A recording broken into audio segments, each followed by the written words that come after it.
Blank गोलियां डाल रहे हैं कट्टों से। हमने देखा जब कश्मीर फाइल मूवी देखी थी ना हमने, तो हमारा खून ना खोल गया था हमारा उस टाइम। लेकिन जब हमारे ऊपर भी थी ना, तो मुझे पता है मैंने उस नन्हे से 1.5 साल के बच्चे को कैसे बचाया है।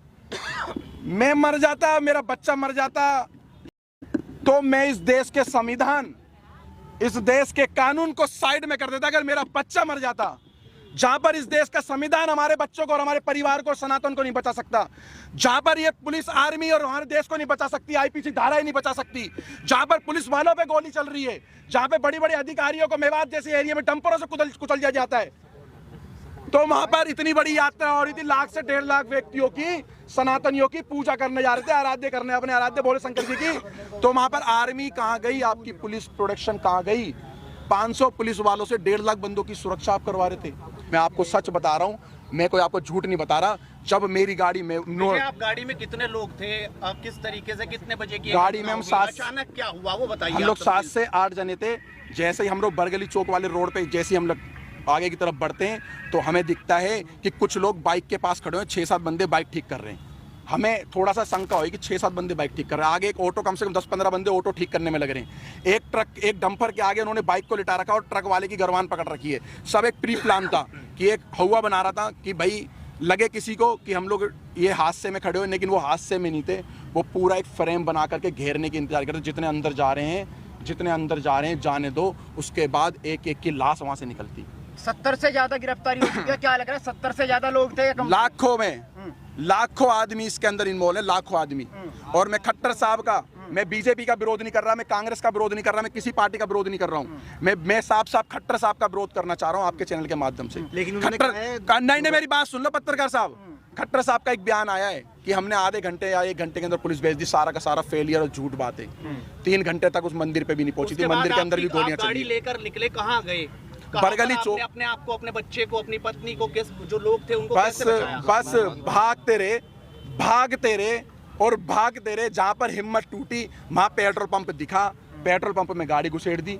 मैं उन अंकल जी का एहसान जिंदगी भर नहीं भूलूंगा, मेरे को और मेरे परिवार को, और उन्होंने मेरे पीछे बैठे हुए व्यक्ति को, जो किसी के बच्चे थे, किसी माँ के लाल थे, उनकी माँ की आंखों की टकटकियाँ लगी हुई थी। मैं वहाँ पे मेरे बच्चे गए, वहाँ पर हमला हो रहा है। उन अंकल का धन्यवाद करना चाहूँगा। अंकल ने बोला डरो मत, गाड़ी यहाँ लगाओ, किसी माई के लाल में दम नहीं है जो इस पेट्रोल पंप की सीमा पार कर जाए। पेट्रोल पंप पे आए और रेकी कर रहे थे बाइक और कार से पेट्रोल पंप के सामने कि हाँ यहाँ ये लड़ फंसे हुए हैं ये सारे के सारे। और मैंने भगवा, यही कपड़ा चेंज नहीं हुआ मेरा कल से, यही कपड़ा है मेरे पास, यही।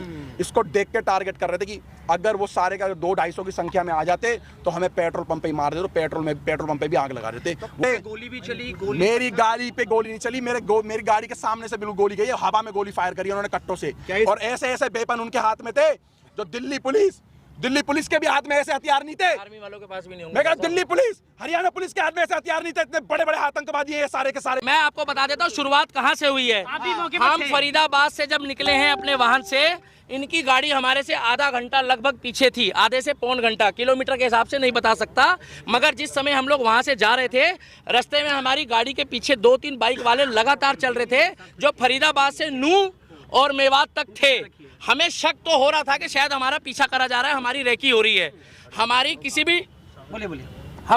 भी टीम के पास किसी तरीके का कोई भी ऐसा सामान और ऐसी चीजें नहीं थी। अगर होती तो हमारे पास महिलाओं और बच्चों को हम नहीं लेके जाते। केवल शोभा यात्रा थी, जो पिछले कई वर्षों से वहां पर शोभा यात्रा चलाई जा रही है। और शोभा यात्रा में जल चढ़ाया जाता है, पूजा पाठ करी जाती है, और उसके बाद उन मंदिरों से अपने अपने स्थान वापस जाया जाता है। मगर वहां पर जिस तरीके से भीड़ थी, सबके कानों में छोटे वाले वो ईयरबड लगे थे। हमारी बाइकों के साथ भी जब हमारी बाइकें रुकी है, कुछ काफिले में 4-5 गाड़ियां रुकी है, हमारी गाड़ियों के साथ एक बाइक वाला रुक के गया है, जिसने ये बताया है, वहां पर सबने देखा है कि कुछ लोग यहां भी रुक गए हैं, भेजो। जब हमारे को बोला गया कि ना तो आप यहां से निकल जाओ, पीछे पत्थरबाजी हो चुकी है। और मेरे पास एक वीडियो भी है, जब हम लोग वहां से निकले हैं, मैं अभी वो क्लिप नहीं दिखा पा रहा मोबाइल में। उस वीडियो में उस व्यक्ति ने साफ बताया कि सर यहां से आप चले जाओ, वहां पर प्लान बन चुका है कि कुछ लोग आगे फंसे हुए हैं, वो आ रहे हैं। और वो व्यक्ति ने खुल के बताया, मगर मेरी बाइक का नंबर मत दिखाओ। दूसरी बात यह है, हमारे आसपास से पत्थरबाजी हुई है, वहां पर बुजुर्गों ने चलाए हैं, महिलाओं ने चलाए हैं, सबसे बड़ी बात यह है कि ये बच्चों को पहले टारगेट करते हैं, छोटे बच्चों को आगे लाते हैं, जिससे उनकी जमानत हो जाए, उनको जज के आगे पेश करके ये दिखाया जाए कि ये एक बच्चा है, ये बालक है, ये भावनाओं में आकर अपनी सुरक्षा में फेंकना शुरू कर चुका है। 4 दिन पहले से वहां पर पोस्ट चल रही थी कि इनको मेवात की धरती में पैर रख के दिखाओ, हम तुम्हारे बाप के नौकर नहीं है। मेवात को ये दिखाना चाहते हैं, कहते हैं हिंदुस्तानियों तुम वापस जाओ, मेवात हमारा है। हिंदुस्तान, मेरे को क्या पता पत्रकार कहाँ से आए, आपको पता कहाँ से आए पत्थर? आप बताइए। मुझे क्या पता कहाँ से आए, कैसे पत्र, इसी पत्रकारिता के चक्कर में जो है ना मजाक बनाया हुआ है। एक मिनट रुक जाओ भाई साहब, इसी पत्रकारिता के चक्कर में पत्थर उनकी छत पे थे, तो मुझे क्या पता किसका लेंटर तोड़ के लेकर आए वो। 4थी मंजिल से पत्थर कहाँ जाएंगे, कौन एक ईंट उठा के 4थी मंजिल में जा रहा है? बाइक का शोरूम लूटा जा रहा है, हिंदुओं की दुकानों को टारगेट किया जा रहा है, और केवल वहां पर जब दिख रहे हैं मुसलमान, एक जगह कहा जाता है मुस्कुराइए आप लखनऊ में हैं, और एक जगह कहा जाता है बच के रहिए आप मेवात की नगरी में हो। ये फर्क देखा जा रहा है। पूरी तरह से फेलियर था, बिल्कुल फेलियर था। अगर अनिल विज की वहां पर 700 पुलिस थी, 700 पुलिस उन्होंने बताया है, उनके हाथ में हथियार थे जो सरकारी होते हैं संवैधानिक तौर पे, वो सारे बेकार थे, बोकस थे, कहीं कोई लाठीचार्ज नहीं हुआ, वो मूक दर्शक थे। आपके पास वीडियो क्लिप है, आप देखिए। और अगर ये लोग वहां डटकर खड़े नहीं रहते, हिंदू ये वहां लड़ने नहीं गए थे, ये पूजा पाठ करने गए थे, जितने हमारे सनातनी भाई है इनका बहुत बुरा हाल होता। और मैं आपको गारंटी दे रहा हूं, जो सरकारी आंकड़े अभी आ रहे हैं वो सरकारी आंकड़े ठीक नहीं है। अच्छा, घटना का सारा ठीकरा मोनू मानेसर पर फोड़ा जा रहा है। वो तो बोलने को तो मोनू मानेसर पे ठीक है, कश्मीर का भी फोड़ दो, फिर अगर मोनू मानेसर ने करा तो पश्चिम बंगाल में भी फोड़ो, हरियाणा में भी फोड़ो, उत्तर प्रदेश में भी फोड़ो, और आपका क्या नाम है जो मणिपुर में घटना हुई उसके लिए भी बोल दो। मोनू मानेसर का उस घटना से क्या लेना था? ना मोनू मानेसर हमारे साथ था, और ना हमारा सनातनी होने के नाते उस समय कोई मतलब था। हमारा मतलब केवल इतना था कि एक शोभा यात्रा थी, जिस तरीके से मुहर्रम में सारे मुस्लिम एक होकर, जब यहाँ पर इन्होंने खुद नागलोई में दंगा करा, वहाँ कौन मोनू मानेसर था? वहाँ कौन सी आरएसएस की साजिश थी? वहाँ किसने बोला कि मोनू मानेसर का नाम लिया गया? अरे वो तो आपस में ही भिड़ गए। और भाई साहब, कलाम की सोच वाले हिंदुस्तान में मुस्लिम घट गए हैं, कसाब की सोच वाले बढ़ गए हैं। लिख के ले लो, 2024 में अगर मैं अभी भी कह रहा हूँ कि बीजेपी को वोट मत दो, केवल उस व्यक्ति को वोट दो जो हमारे धर्म के लिए, क्या कर रहे हो भाई, जो हमारे धर्म के लिए बात करे, जो हमारे धर्म के लिए बात करे, जो सनातन धर्म के लिए बात करे। आज उत्तर प्रदेश में हिंदू की बेटी हो, मुसलमान की हो, सिख की हो, ईसाई की हो, 3 दिन पहले मुझे खुशी हुई कि अगर वहां पर कांवड़ यात्रा के दौरान भी कांवड़ियों ने कुछ उपद्रव मचाया तो योगी मॉडल ने वहां पर उनके ऊपर भी कार्रवाई करी है। विकास दुबे कौन जाति का था? वो एक धर्म सनातनी था, हम लोगों ने कोई विरोध नहीं करा। मगर दुनिया जानती है, जब अतीक अहमद मारा गया, अतीक अहमद के साथ जो कांड हुआ, हमें नहीं मालूम किसने करा, तब इन्होंने क्या बोला कि वो शहीद हो गया। तब इन्होंने क्या बोला कि भैया वो हमारा बंदा था। इन्होंने तुरंत सपोर्ट करी। और मैं अब भी कहता हूं, अगर जुनैद के जो भी हत्यारे हैं, जुनैद और नासीन के जो भी हत्यारे हैं, उनको फांसी हो, चाहे वो हिंदू हो, मुस्लिम हो, सिख हो, ईसाई हो, क्योंकि ये खुद बोलते हैं अपराधी का कोई धर्म नहीं होता। तो हम भी कह रहे हैं अपराधी का कोई धर्म नहीं होता। अगर वो राजस्थान पुलिस ने मोनू मानेसर को क्लीन चिट दे दी, तो मोनू मानेसर की जो क्लीन चिट देने वाली सरकार है वो तो राजस्थान की कांग्रेस की है।